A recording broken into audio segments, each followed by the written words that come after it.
ओम ब्रह्म सत्यम सर्वाधार।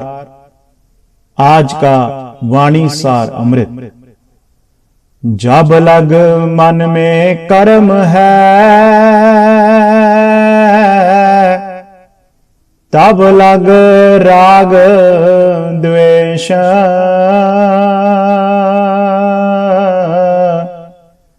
जिस जन कर्म को काट्या,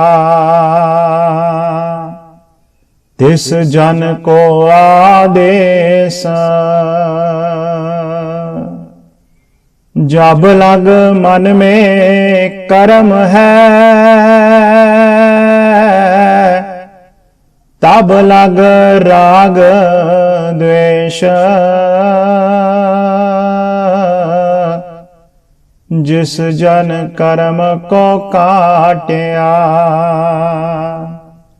तिस जन को आदेश।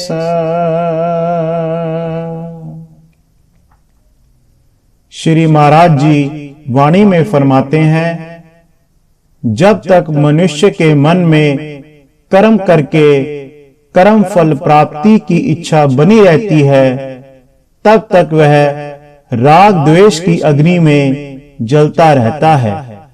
इच्छा पूर्ण हो जाती है तो राग यानी पकड़ हो जाता है, चाहता है कि ऐसा ही होता रहे। अगर इच्छा पूरी ना हो तो किसी ना किसी को इसके लिए दोषी ठहराकर उससे द्वेष करने लगता है। इसलिए महापुरुषों ने कहा है, सकाम कर्म दो धार वाली तलवार है।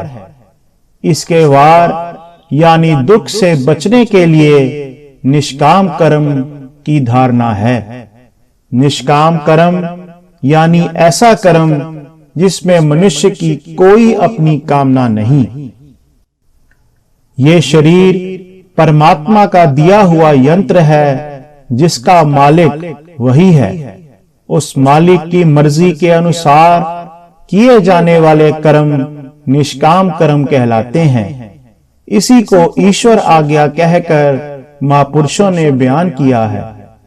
जब मनुष्य ईश्वर आज्ञा से प्रेरित होकर कर्तव्य जानकर कर्म करता है, ऐसे कर्म बंधन में डालने वाले नहीं होते तथा उनसे प्राप्त होने वाले फल से मनुष्य राग द्वेष में नहीं फंसता।